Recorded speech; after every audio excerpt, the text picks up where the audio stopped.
Well, you certainly know how to compliment a woman. Well, if you'll excuse me. Do you know who I am? No, I can't say that I do. I don't know how to put this, but I'm kind of a big deal. Really? People know me. Well, I'm very happy for you. 10, 9, 8, 7, 6, 5, 4, 3, 2, 1, 0.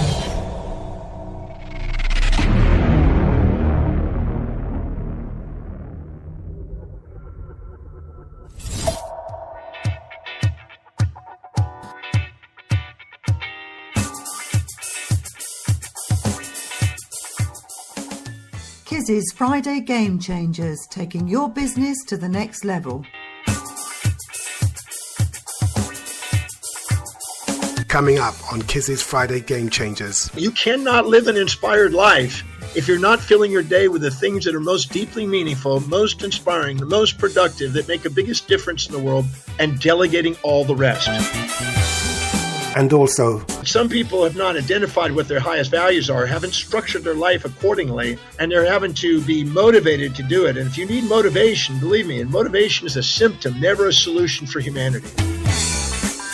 all of this plus an elevator pitch from Chris Mead, founder and chief Lime at Limewedge, music from Jen Jeavons, the founder of Brisbane-based digital agency Pixel Palace, and also music from Damon, DaRil Nailer. And don't forget, we have Kizzi's Friday Game Changers product review coming up in a few minutes. Call your friends and spread the word. Tell them that Kizzi's Friday Game Changers show is the very best you've ever heard. I'm Brian Stolley, founding partner of Wildcat Venture Partners. Hey, Tanja Lee here, all the way from Melbourne, Australia. I'm a leadership and mindset specialist for real estate and property professionals. Hi, I'm Jonathan from Amplify. Hi, I'm Johnny Combe, CEO of Pay-by-Phone UK. I'm Kenneth Hafianyo, the founder of Jogwefa, an ethical fashion brand based in Ho, Volta region, Ghana. My Friday is never the same without Kizzi's Friday Game Changers. Hi, my name's Amy. I'm the founder and CEO of Goodloop. We're an ethical advertising platform and we drive ad engagement by using ad money to fund good causes all over the world. Have a big vision and tiny plans. I feel that as a founder, I'm constantly bouncing and maybe even simultaneously coexisting in the world of big, hairy, audacious goals and the immediate next email. In sales, in investor meetings, it's always that balancing act, getting people to give me money for the product I have right now and also getting them to see Goodloop's big vision of how we're going to use ad money to solve the world's problems, of how we're going to create a more meaningful role for advertising in society. I've learned that you have to be very comfortable existing in both of these worlds, and you always need to have at least a loose idea of how the two are going to connect. Welcome to Kizzi's Friday Game Changers with your host Kizzi and Quacha, the show for innovators and motivators, people just like you. Kizzi is the publisher of Business Game Changer magazine and the property investor, editor of the successful Women in Business book series and the best-selling Every Entrepreneur's Guide series. Every week, Kizzi and his guests provide you with the tools you need to take your game-changing business to the next level. Listen, learn and innovate. Now meet your host, your mentor and your fellow game changer, Kizzi and Quacha. Hello and welcome to Kizzi's Friday Game Changers. This week I'm joined by Dr. Dr Demartini, a world-renowned specialist in human behavior, a researcher, author, and global educator. Now, Dr. Demartini is also the founder of the Demartini Institute, a private research and education organization with a curriculum of over 72 different courses covering multiple aspects of human development. In just a few minutes, I'll be talking to Dr. Dr Demartini and exploring how you can tap into your hidden potential for success. It's Friday, I'm Kizzi, and this is Kizzi's Friday Game Changers. Listen, learn, and innovate. Hi, this is Ray Zen. Hi, I'm Jamie Martin from Ideal Shopping Direct. I'm Kate Bell, founder of Zip Us In. Hi, my name is Eirik Eide Patterson. I'm a co-founder of Seaborg Technologies. Hi, I'm Katie Farrell, transformation coach, founder of the Catalyst for Life. Hey everybody, I'm David Frangioni, CEO and co-founder of All Access IDA, Inspire and Develop Artists, and you're listening to Kizzi's Friday Game Changer. Check it out. Hello and welcome to the show. This week's guest, Dr. John F. Demartini, is a professional speaker, author, and business consultant whose clients range from Wall Street financiers, financial planners, and corporate executives to healthcare professionals, actors. Who have I missed out? And don't forget the sports personalities. John, it's amazing to have you join me. I can't say anything except thank you for the opportunity. Honestly, the pleasure is all mine. But look, before we dive into our chat today, I just want a little bit of a background on you. John, how did you evolve from studying chiropractic at the Texas Chiropractic College to creating this incredible career as a specialist in human behavior? How did this happen? Well, I wanted at age 17, I had a dream to overcome my learning challenges and become an educator and to travel the world, but also be knowledgeable in the field of health because I had a health problem also. And so I set out to be the doctor first, then I wanted to go and grow a very significant practice, which I did. And then I started educating health professionals initially on helping them clinically and also in their academic and also in their business savvy. And that took me to speaking at various conventions on how to build practices and serve clients more effectively. And that was, that went on into the 80s. And then into the 90s, I realized that the profession was maybe 100,000 doctors. That was it. So I branched off into other professions, other health professions, and then into other businesses. And then I realized it's the same principles. It's a mindset, between the ears that makes this all happen. And I realized that I was taking the desire to educate to the next level and expand. And I now have been blessed to be in 154 countries and work with millions and millions of people. So it's now spread into every different industry. That's incredible. And it's not just business people, but you also work with politicians, sports personalities, celebrities on TV and film as well. I've had the blessing to work with about 3,000, I think, 200 people that have global impact, whether it be celebrities and movies or you name it, government leaders. I've had a great opportunity to meet amazing people. I've been so blessed. And because human beings want to do something extraordinary with their lives. And I've just dedicated 47 years of my life to doing and reading and learning and studying and mentoring and anything that could help people maximize their human potential and awareness on this planet.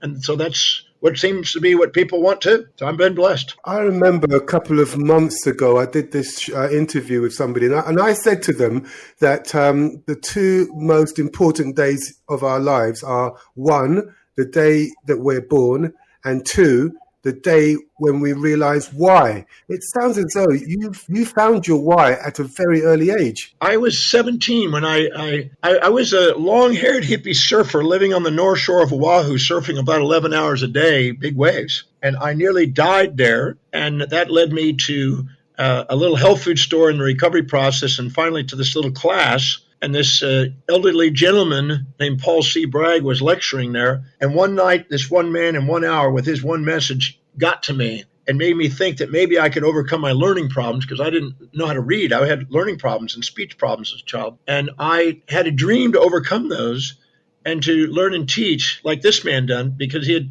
had done so much to make a difference in my life that night. I wanted to do that for other people. So that was a major turning point at 17.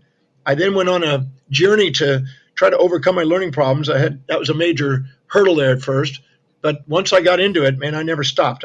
All I want to do is read and catch up with everybody else and just learn and learn and learn. And I've never stopped that. I love learning and I love sharing. So would you describe yourself as being a student still, or are you now the tutor? Or are you both? I am both. I research every day. I've been blessed to now read over 30,380 books now. So I'm just constantly reading, learning, studying, and going online. and then sharing whatever inspiring ideas I can get with as many people who want to hear. I do interviews, about 1,000 a year on interviews. So and do about 300 to 350 speeches around the world. So I'm just constantly researching and giving. So that's what I love doing the most. You know, I'm thinking now of Andy Warhol, the artist, who was a master at delegating. And I think somebody told me that he was so good at delegating that he actually got other people to paint his pictures for him, because he realized that his true gift was in talking to people, in promoting his ideas and his visions. I'm wondering, do you delegate as much as you possibly can, or are you still very hands-on with every aspect of your business? I delegate everything. I only research, write, travel, teach. Nothing else. I don't do anything. I haven't driven in 32 years. I haven't, cooked since I was 24. Anything other than what I love doing that I'm inspired by, I've delegated. All I love doing is learning and teaching. That's it. And traveling the world doing it. I've structured everything where everything's delegated. Can I share with the audience something that was really significant to me that might help them? In fact, I know it will help them. Please. When I was 27 years old, I had opened up my practice. It is myself, and I hired one assistant, and I was doing everything. And I went to a bookstore, Walden's bookstore at the time, which is a franchise, and I found a book called The Time Trap by Alec McKinsey. And I devoured that book inside and out and made marks in it and everything else and summarized it and started applying it, because I realized I needed to do it or I was going to be in my way. And I took a piece of paper and I divided that piece of paper with 5 lines into 6 even columns, vertical columns. And the very first column, I filled up the first column with every single action step I did each day over a 3-month period that I might do in a day over 3 months. And every single thing I did, not vague generalities like marketing or sales or this, but any specific action that I would do in a day, I wrote it down on that list. I wanted to look at how I was actually spending my day truthfully, not my ideal fantasy of who I was, but actually how I spent my day. And this included my professional and then personal time. So anything I was doing at home, anything I was doing at work, I was looking at everything I did. And I made an exhaustive list, 139 different lines, I think. When I got through with that, to the second column, I wrote down how much does that produce per hour? What does it actually generate income? Because if you're serving people and you're meeting their needs and there's a sustainable fair exchange in doing so, then you will be remunerated by this action. So I want to know how much is it producing, because I want to know how much it's doing something that's actually serving somebody that they're willing to pay for. And so I wrote down what is the dollar value per hour that action leads to. So if I did a report and it cost, I got $400 for the report and it took me 2 hours, I would divide by 2 and it's $200 an hour. If I did exams and I did $125 for 10 minutes, I'd multiply times 6 to make an hour. And I would look at the totals and exactly what it was producing. And I found out when I did this intuitively that I was majoring in minors and majors. I was not putting all of my highest priority actions into operation most consistently. And I looked at a lot of stuff was being done for free, and I was devaluing myself time-wise. So I basically then relisted that list after I came up with the dollar values for it, according to priority, which produced the most. And the number one thing that produced the most is going out and sharing a message and engaging people and becoming patients. And that's when I realized, oh my God, I went 10 years of college to be a clinician, but that's not the most productive thing I could be doing. It's actually getting out there and sharing the message and engaging people and becoming clients so I can then do the clinical work and have somebody else help me do the clinical work. So that was an eye-opener. On the third column, I wrote down how much meaning did it have from a 1 to 10 scale. Is it extremely meaningful? Is it really, truly inspiring? Is it highly fulfilling, or is it just moderately or low? And then I revamped that, and I put next to every one of those items, I did that on meaning. And then I restructured that according to priority. So I prioritized how much you produce, and I prioritized how much meaning, because I wanted to spend my life doing something meaningful, but also that was making me cash, something that's productive and serving people. If it's not serving people, it's not meaningful.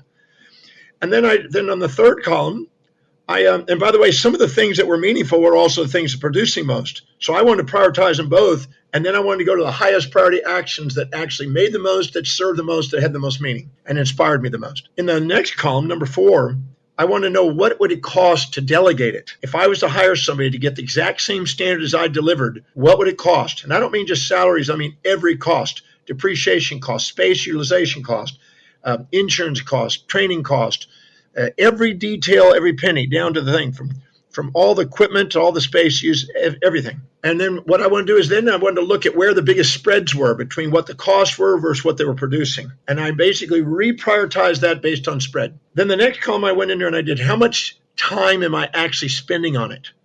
Exactly what's an average time over a 3-month period am I doing that action consistently? And I looked at that and I then redid the time accordingly to look at where I was producing, having the most meaning, and actually where I could delegate the most. And then the final column, the sixth column, I then reprioritized it based on all of those prioritizations in column 2, 3, and 4. I reprioritized the whole thing. And then what I did is I divided that up into 10 layers. And then I made a commitment to hiring somebody to take away the bottom layer and work my way up until everything was taken care of except what I did that was most productive, most meaningful, that gave me the most spread, allowed me to get the most accomplished in the shortest period of time. And I basically revamped that. And over the next 18 months, I shed all 9 of those layers. And so I was ending up with the things that I did most, which was research and write, teach, and travel the world. And I delegated everything else in my business in 18 months from the day I did that. 18 months, it was tenfold increase in income. And I was already breaking and making money, but it was tenfold increase. And I had 5 doctors working for me and 12 staff members. And I had a 5,000 square foot office and I was cranking. And that's when all of a sudden the opportunity to go and speak locally and then eventually nationally and eventually internationally on how I did that. And that led into the other industries and sharing, because those are principles that are universal, not just in doctors, but everybody. So that I just wanted to share that because I know that can make a difference wherever you are, even in the COVID period, the Saint COVID period, the Saint Corona period, even during this period, this tool, if duplicated, can make a huge difference. And if you do that every quarter and update it, make sure you're on priority, you'll produce the most amount. And when you live by priority and fill your day with high priority actions that truly inspire you, that produce the most, that earn the most, you don't get distracted by low priority distractions that take up time and lower your value and devalue your company. I can't agree with you more. The idea of living with priority just makes so much sense. But John, you and I both know that one of the big obstacles to this for a lot of other business people is that a business leader will often say that in the time it will take me to explain what I need done, I could probably do it much faster myself. What would you say to that? I'd say that's the biggest obstacle and delusion that they have, because if in the time trap, he makes a list of the most common, you might say, BSs that people give themselves that stop them from delegating. Look, you cannot live an inspired life if you're not filling your day with the things that are most deeply meaningful, most inspiring, the most productive, that make the biggest difference in the world, and delegating all the rest. Without delegation, there's no inspired life. You're going to be doing low priority things. And if anytime you do low priority things, you devalue yourself. Anytime you do low priority things, you scatter yourself. Anytime you do low priority things, you go into the amygdala and get it distracted. It's the executive center that keeps you objective, that keeps you inspired, that allows you the most productivity, that gives you the emergence of leadership, expansion of space and time horizons, and gives you the power to go out and do something innovative and creative as an unborrowed visionary. Okay, sold. I'm just thinking that over the course of over 40 years of constant research and study, you must have spoken to many, many thousands of successful business people. John, are there any common traits these exceptional individuals share? Well, it depends. I've seen all different layers to the spectrum. It depends on what they're leading. If you're leading an industry where there's a low engagement, you will probably play out a more autocratic role, and you'll use motivation techniques in order to do it, which to me is the most uninspiring one. But if you're dealing with a more leveled system, more of a matrical system, not so much a hierarchical system, you may have more levels of engagement, higher levels of engagement, and people are more autonomous, and you're free to not have to be micromanaging and using motivational techniques. So it depends on the organizational structure, what you're trying to do, if it's a redundant job or a creative job, and whether you have a high turnover rate or somebody that's really enduring. This will all determine the social structure of the company and the organization and what it can do and how to manage it. There's no one set thing on it, because if you're running a steel company and you got factory workers or a cement laying company or something, that's different than if you're doing Google. So each area of expertise and level of integration and engagement is going to play a role in the structure and how you lead and the way you lead. So I can't say there's just one leadership role, but there's one thing that is common to them is that the leader has to be congruent at the top. If they're not inspired by what they do, if they don't feel that this is what their mission is, they're going to let the world on the outside impact and distract them from the vision on the inside. I know whenever I hear your name, everybody says the same thing. They talk about the Demartini method and the Demartini value determination. What are the Demartini method and the Demartini value determination, and why are they important? Well, I'll start with the value determination. Every human being lives by a set of priorities, a set of values, things that are most important to least important in their life. And whatever is highest on their values, they're spontaneously inspired from within to do. It's an intrinsic value. They're disciplined, reliable, and focused there. And as you go down the list of values, they become more extrinsically driven. It requires more external motivation, incentives to get them to do it. And they're procrastinative, and they're hesitative, and they're frustrated. So anytime we're doing something that's high in our values, we tend to excel. Anytime we're doing something that's low in our values, we tend to need something to keep us going. I don't need motivation to do what I love doing. I've got on high priority, and it's 47 plus years I've been doing it. But some people have not identified what their highest values are, haven't structured their life accordingly, and they're having to be motivated to do it. And if you need motivation, believe me, and motivation is a symptom, never a solution for humanity. I don't need motivation. If you need motivation, you are not doing what's really, truly, intrinsically most important to you. And when people go to work, they don't go to work for a company for the sake of the company. They go to work to fulfill what they value most. And if they can't see how their values are being met by the job description and by the mission of the company and their primary objectives of the company, they're not going to be engaged. And when they're not engaged, you're going to have to motivate them. And when you have to motivate them, you have to pay way more money and way more resources and personnel and everything else to manage a company. You want engaged people. So you don't want to hire people that are not seeing how the job duties they're doing are helping them fulfill their dreams. If they can't see how it's going to help them fulfill it, and they don't see things on the way, and they see things in the way, man, that's a lot of motivation you have to do to keep pushing people uphill. I don't want to push people uphill. I want to make sure that I've selected people who are inspired to do what I need to do, delegate it, free it up, let them go, not micromanage them, and get on with doing what I do so they can get on to do what they do and set a chain reaction economically into the business and into society that way. So it's very important to identify what your highest values are, to make sure you prioritize your daily life, make sure you communicate and articulate what you want done with other people in their values so you get what you want by helping them get what they want if you want maximum performance and productivity and profitability. When it comes to, and that's the value determination process. And on my website, there's a complimentary value determination process that they can go to. It's private. They can take the time. It's 30 minutes of their time. And they'll go in and look at what really is their values. And it'll help it narrow it down, and you get a printout of it. And it's private. You can go back and look at it again and check on it. And I'd recommend it every quarter to make sure, because your values can tweak and change over the months. And you want to keep current with it. Make sure you're delegating accordingly. Then I also have a Demartini method, which is a method I've developed since age 18 on how to take any emotional experience that you've had in your life that is distracting you from being inspired and present, and how to dissolve it and turn it on the way instead of in the way, no matter what you've been through. I say there's nothing your mortal body can experience that your mortal soul can't love and get past. So I show people how to turn whatever they experience that they think is distracting them, their infatuations, their resentments, the things they're proud or ashamed of, the guilts, the griefs, anything that's distracting them from being present, inspired, grateful for their job, loving what they're doing, and certain and present in their actions. This method helps you dissolve so they can get to maximize performance. So it sounds as though the Demartini method is something that you could use if you felt frustrated, if you felt that something was blocking you from achieving your goals, or if even if you've had a bad or a not so good upbringing. This is the sort of thing that you could apply to help you untangle those knots. Exactly. It doesn't matter what you've been through. It doesn't matter what you're going through. What matters is how you perceive, what you decide to do with it, and how you act.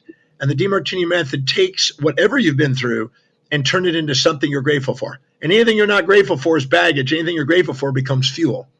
If you can't see, people say, well, the coronavirus and this and that, they blame that for all kind of stuff. Man, if you take the time and ask how specifically is what's happening with me today and the experiences I'm having today, how is it helping me fulfill my mission on earth?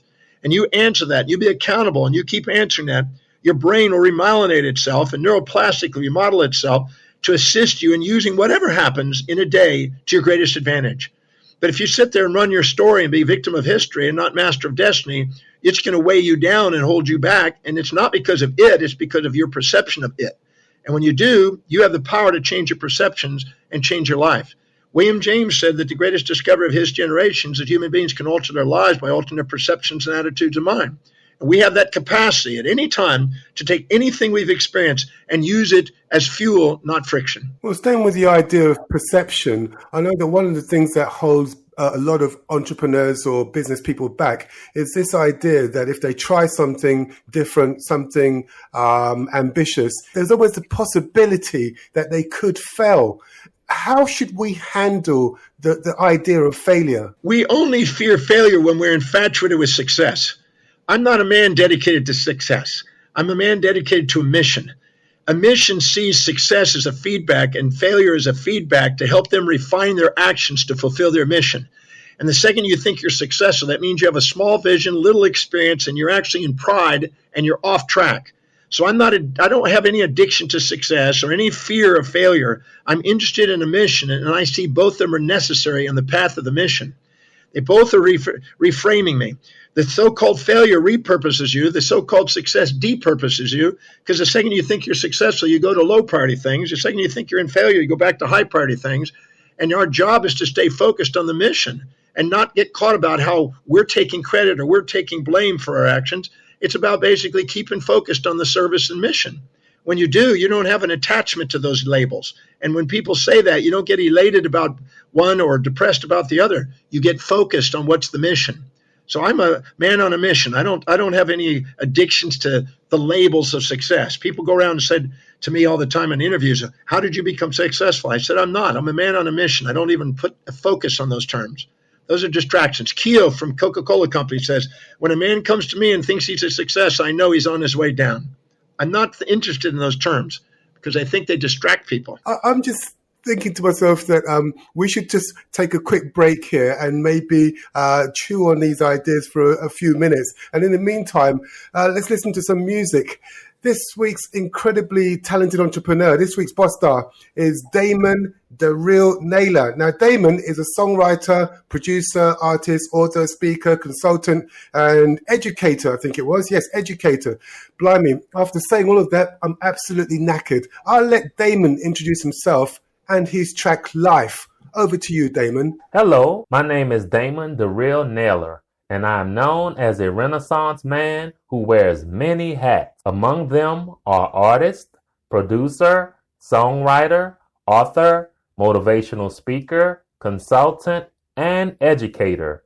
I am gearing up to release my latest single entitled Life, which paints the picture of the various challenges and dilemmas that humans face during life's journey, such as frustration, temptation, pain, greed, and poverty, while urging the listeners to be proactive, take control, and conquer their lives. It hints at the strong possibility of a blissful afterlife awaiting those who struggle through this one. I hope you enjoy. Please spread the word. Thank you. L-I-F to the E-E. L-I-F to the E-E. L-I. The world famous Game Changers Show. Game Changers Show. Game Changers Show. L-I-F to the E. I wish that it could be so stress-free. L-I-F to the E. Does anybody out there want to trade with me? Yeah. L-I-F to the E. I wish that it could be so stress-free. L-I-F to the E. Is anybody out there getting played like me? When I think about life, yo, it's so deep. So bitter, so sweet, unique. That's why we need the master's hand to lead us, guide us, help us understand why so much pain and misery, why so much greed and poverty, why so much bondage, no liberty, why it feels like we're in a penitentiary. L-I-F to the E. that it could be so stress-free. L-I-F to the E. Does anybody out there want to trade with me? Yeah. L-I-F to the E. I wish that it could be so stress-free. L-I-F to the E. Is anybody out there getting played like me? This life is so full of issues and plight. Whoa, there has to be an afterlife. This life is so full of dark and light. Yo, there has to be a paradise. This life is so full of wrong and right. Hey, there has to be an afterlife. This life is so full of pain and strife. Yay, there has to be a paradise. I know that you are feeling me, so throw your hands in the air and be real with me. We are all facing frustration, living a life. I'm Rainer Tittelmann, historian, sociologist, author and entrepreneur. And you're listening to Kizzi's Friday Game Changers, the world's #1 business broadcast experience. L-I-F to the E. I wish that it could be so stress-free. L-I-F to the E. Does anybody out there want to trade with me? Yeah. L-I-F to the E. I wish that it could be so stress-free. L-I-F to the E. Is anybody out there getting played like me? This life is so full of issues and plight. Whoa, there has to be an afterlife. This life is so full of dark and light. Yo, there has to be a paradise. This life is so full of wrong and right. Hey, there has to be an afterlife. This life is so full of pain and strife. Yay, there has to be a paradise. Either control life, or life will control you. Either roll life, or life will roll you. Either throw life, or life will throw you. Either tow life, or life will tow you. That's life all in a nutshell. Either conquer it or live in an early hell. I tell you this to motivate you. It's all about love, I don't play or hate you. L-I-F to the E. L-I-F to the E. L-I-F to the E. L-I-F to the E.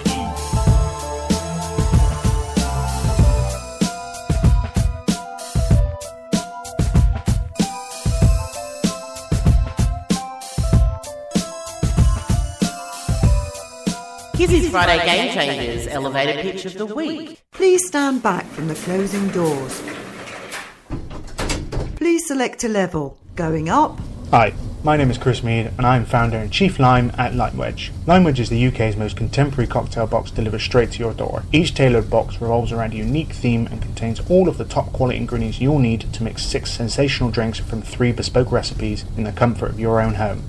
I've always loved making someone's day by introducing them to a new cocktail or flavour. Lockdown has meant we've taken that experience into our own homes and shared drinks with friends and family over Skype.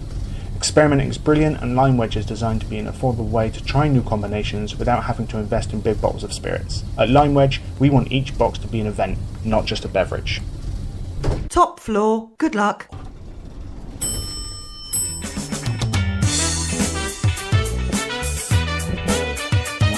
Kizzi's Friday Game Changers Product Review. The very best game-changing products for you and your business. There's no denying the fact that podcasting is becoming one of the fastest growing media platforms in the world. According to recent figures, today there are well over 800,000 active podcasts to choose from, with over 54 million podcast episodes currently available worldwide. Now, in the first 10 months of 2019, a record 192,000 new podcasts were launched. Now, many predict that this figure will have doubled within the first 10 months of 2020. Now, with these statistics in mind, creating your own podcast it's a no-brainer if you run a business, or you have a consuming passion or hobby, or you simply want to connect with people who share the same interests. Now, for many of us, using WordPress to create a home for our podcast is an obvious solution. But that's where the challenge begins. With so many developers claiming to have created the very best WordPress podcast theme, it can be a time-consuming, frustrating, and sometimes expensive journey finding that one theme that delivers what it promises on the tin. Now, with these thoughts in mind, we were, to put it mildly, skeptical when we heard of the Dixie WordPress theme. Now, described by its creators at Second Line as a modern WordPress theme built for podcast owners, Dixie is fully responsive and supports multiple podcasting plugins such as Anchor and PowerPress. The theme also works with locally hosted or external MP3 files, which is ideal if you're a musician or you just want to share files with your audience. Now, intrigued, we decided to give Dixie a test run, and the results were hugely impressive. Installing the theme and importing its demo content took less than 3 minutes. No, listen to that sentence again. Less than 3 minutes. In the time it took to make a cup of coffee, we had Dixie installed. The theme came with one of the most comprehensive setup wizards we've ever encountered. The wizard did everything except drink the coffee for me. It not only installed a child theme, which is needed as a base for the theme itself, it also activated the theme, it installed all of the necessary plugins and allowed us to import the demo content. As Dixie integrates with Elementor, which is probably the best open source page builder in the world, customizing Dixie was an absolute breeze. We also loved the fact that Second Line had also included its access to their own Elementor plugins, as well as offering a dedicated import plugin that we could use to import all of our podcast episodes. The result was that within minutes, all of our podcasts had been imported from the host site and into the theme, making our new site look polished, professional, and packed with engaging content. Excellent. One initial worry I had with the theme was creating a unique and distinctive look for our site so that it stood out from all the other many thousands of users using Dixie theme. Now, this worry was quickly dispelled when we realized that Second Line had gone out of their way to provide full color customization features as well as font controls, so our brand really stood out rather than blended in. Talking about standing out, another highlight of the test period was when we needed help with a question on configuring our podcast player. Now, we're all used to the first-rate customer service of multi-billion-dollar businesses like Amazon, but it's really heartening to know that companies like Second Line are also setting great examples that other firms should be judged by. We sent a query to the developer in the morning, and less than an hour later, we had in our inbox an email dealing with the inquiry and offering a solution. Take that, Amazon. Priced at less than $70, it's very hard to think of a WordPress podcast theme that can match the many features and benefits of Dixie. Highly recommended. Take a look at our Dixie theme at tpimag.com/naked property investor. Dixie, 9 out of 10 from Kizzi's Friday Game Changers. Great job. You're listening to Kizzi's Friday Game Changers, the world's #1 business podcast experience. Listen, learn, and innovate.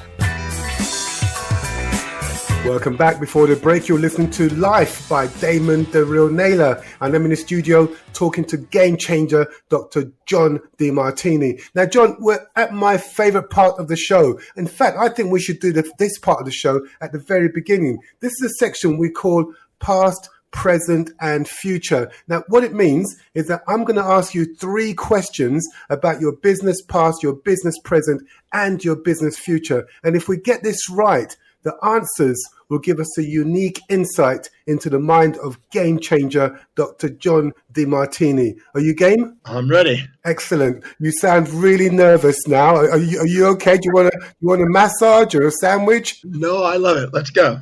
Okay, let's do it. Now look, you've got to imagine you can hear a clock ticking in the background. That's the sound of time passing by second after second. Let's imagine ourselves traveling back in time to meet the young John Demartini just starting out on his entrepreneurial journey. What one thing would you tell John to make sure he does, and what one thing would you advise him never to do? Well, the thing I would tell him to do is to honor himself by living his magnificent self, by prioritizing things and living according to what is truly most meaningful to him, and say no to anything that's a distraction, because we're not here to conform. We're not here to live in the shadows of anyone. We're not here to subordinate to anybody. We're not here to envy or imitate anybody. We're here to be authentic to ourselves. So the thing I would say is stick to priority, be yourself, let go and delegate the rest, and say no to distractions that are not your mission. When you were starting out, did you find it difficult to say no to opportunities? I noticed that I had difficulty saying no until I had filled my day minute by minute with the highest priority actions. Then it was easy to say no. When I had nothing on my agenda, so I don't ever have a day that I don't have an agenda filled up 7 days a week. I keep my day filled because I found that if I fill it up with how I want it, it doesn't fill up with how I don't. Anything that's not negentropically organized towards a mission is automatically entropically broken down and fragmented and scattered. So it's my job to fill it every day. So I have people that fill my agenda every single day so we have a full day. I don't ever have idle time. And talking about never having idle time, just before our conversation, you told me that you don't even have a mobile phone or a cell phone, as you call it in America. Is that's true? I don't carry a cell phone. I found those things distracting, and people spend their lives on the friggin' phone. I do have Skype, and I do have a computer.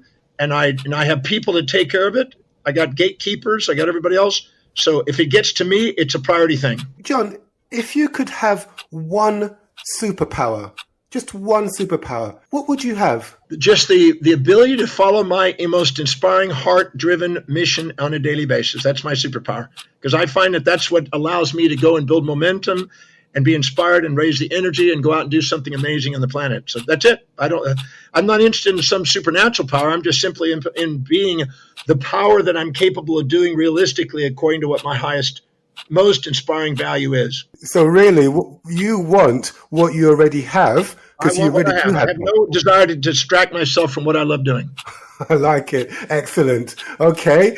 You've handled the past with infinite ease, and I kind of had a feeling you would. Let's move into the present, into the here and now.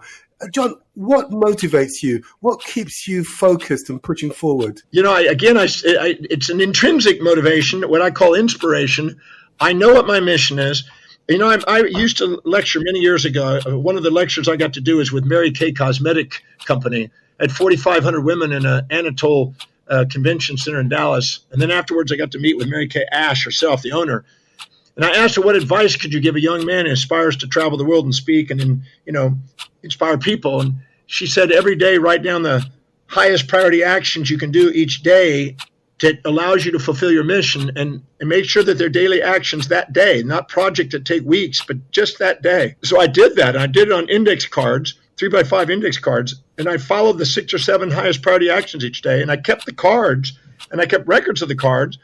And then I found out what was the highest priority of the highest priorities of the highest priorities of the highest priorities over time.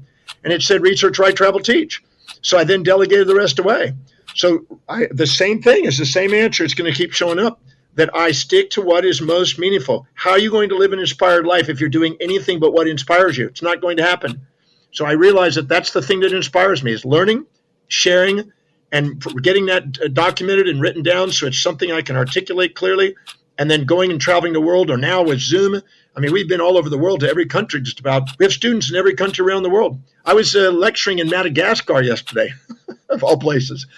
So, I mean, we have students everywhere, and that's been my mission. That's been my focus. I stick to my focus, and as a result of it, I build momentum and achieve it. Okay, let's move into the future, John. Let's say in about 100 years from now, when people are talking about Dr. John Demartini, how would you like to be remembered? A man on a mission. I wrote a posthumous biography in 1999. I was lecturing in Rome, doing the Breakthrough Experience, which is my signature program, which I've done 1,101 times now. And I was doing that program in Rome. And the next day, I walked around Rome, a little sightseeing, to see some of the places I wanted to see. And we went to Giordano Bruno's square, where there's a big bronze statue sitting on a marble base, where they honored him 400 years after they burned him at the stake for saying that he believed that we lived in an infinite universe with infinite worlds with infinite beings, and that the church wasn't ready to hear at the time, and so they put him in prison and burned him at the stake. And before he was burned at the stake, he wrote a posthumous biography of how he wanted to be perceived 500 years in the future. And now, 400 years later, I'm standing at the square where they're honoring him, where the entire square is covered in red rose petals, millions of red rose petals, and honoring him as a genius 400 years ahead of his time. So that night on my flight out of Rome, I sat down and I wrote a 23-page posthumous biography of how I want to be perceived 1,000 years into the future. And I wrote out every detail of the image that I wanted, and the outcome that I wanted and the impact around the world that I wanted, everything that I could think of that I wanted to manifest, like a Wikipedia page on me, 1,000 years from now kind of thing. I wrote it all out. And I say that we go around and we say we have immortal souls, but very few people write immortal goals that go beyond life. So I wrote these things down on how I wanted to perceive. And 9.5 years later, I was speaking at the Melk Abbey in Austria over the Danube River there. And there was 200 people at this conference. And these are 200 world leaders. And there were 12 speakers. I was one of them. Paul Nurse, Nobel Prize winner. Muhammad Yunus, Nobel Prize winner. The Dalai Lama was one of them. And we were presenting, I was presenting the Demartini method on conflict resolution there, and they each were presenting their own information. And they were doing what they could to solve world problems.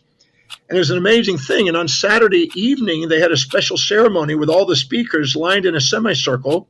And they handed us the stainless steel cylinder.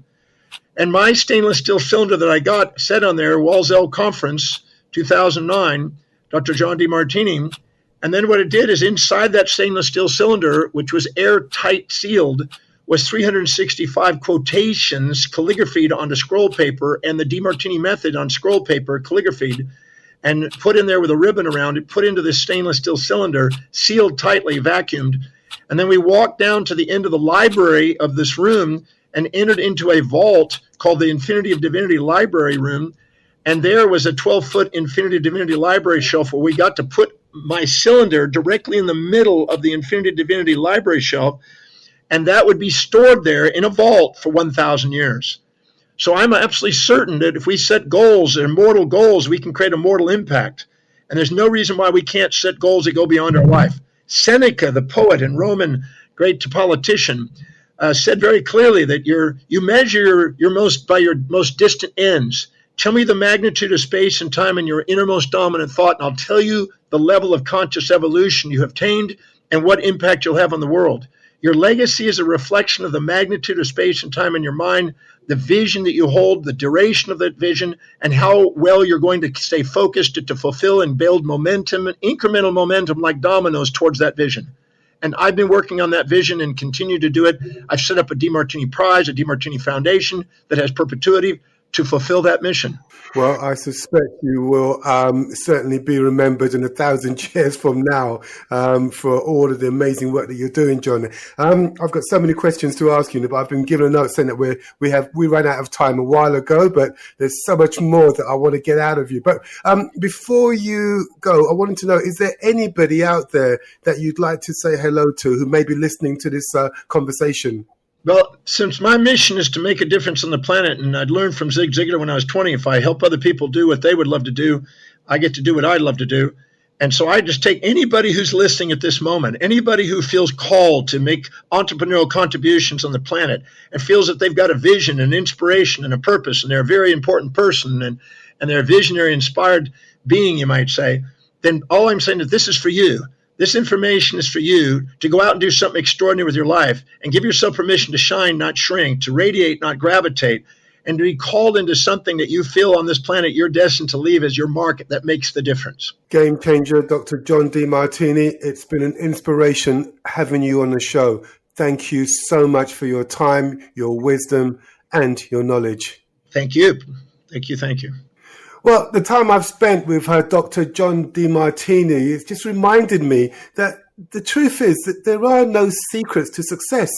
It's the result of preparation. It's the result of hard work and mindset. And of course, learning from failure. And the truth is, if you really want to do something, you'll find a way. If you don't, you find an excuse. This is a lesson that game changers like John Demartini are teaching us every day. Listen, learn, and innovate. Playing us out is Jen Jeavons, the founder of Brisbane-based digital agency Pixel Palace and the former writer, producer, and performer of Australia's most played radio pop song in 2001. Have a listen. See you next week. My name is Jen Jeavons, and I'm the founder and fearless leader of Pixel Palace. We are a brand growth agency out of Brisbane. We started as a digital agency specialising in web design and custom code, but in the last few years, we've evolved into a full suite agency, growing purpose-led brands and leaders through the combination of marketing, design, web, and creative. Since it was founded, Pixel Palace has facilitated authentic connections and creative storytelling for a diverse range of purpose-led brands. We focus on communication, relationships, and a really holistic approach to strategy that really enables brands to grow and make their mark. Our team genuinely invests in the brands we work with. We're committed to delivering quality results that are really engaging and memorable. We're a conscious, people-first agency, and I'm really proud of that. A bit about my somewhat colourful background. Before founding Pixel Palace, I had a really successful music career here in Australia before moving into web and marketing. I toured the world as a backing singer for Savage Garden in the late 90s, which resulted in my own recording and publishing deal in the early 2000s. So under the name Aniki, I released the single Pleased to Meet You, which became the most played Australian song on commercial radio here in 2001 and won us the APRA Breakthrough Songwriter of the Year award in 2002. People are always intrigued about how I went from pop songwriting and performing to web and marketing. I actually started by having to manage the Aniki website myself. There was no budget for anyone else to do it. And in that time, I discovered that it was an amazing channel for communicating directly with the fans, remembering that this was in the early 2000s, so web was just an emerging thing. I really fell in love with it. And for me, both careers have been about commercializing my creativity and creating connection with other humans. So it really makes sense.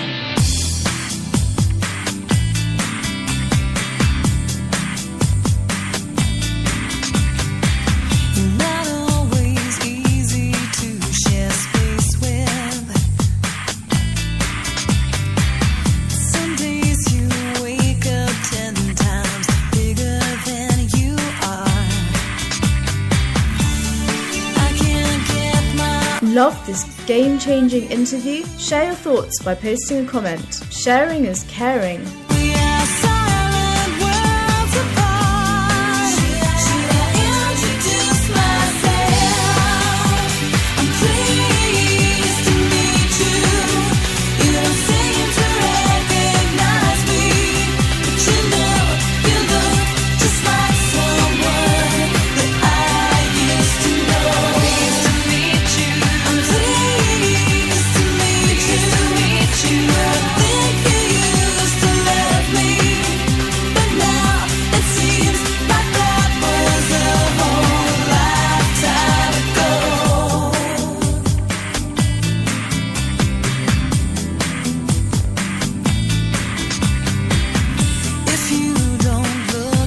Call your friends and spread the word. Tell them that Kizzi's Friday Game Changers show is the best you've ever heard. And though you say these days are things that I don't want to hear,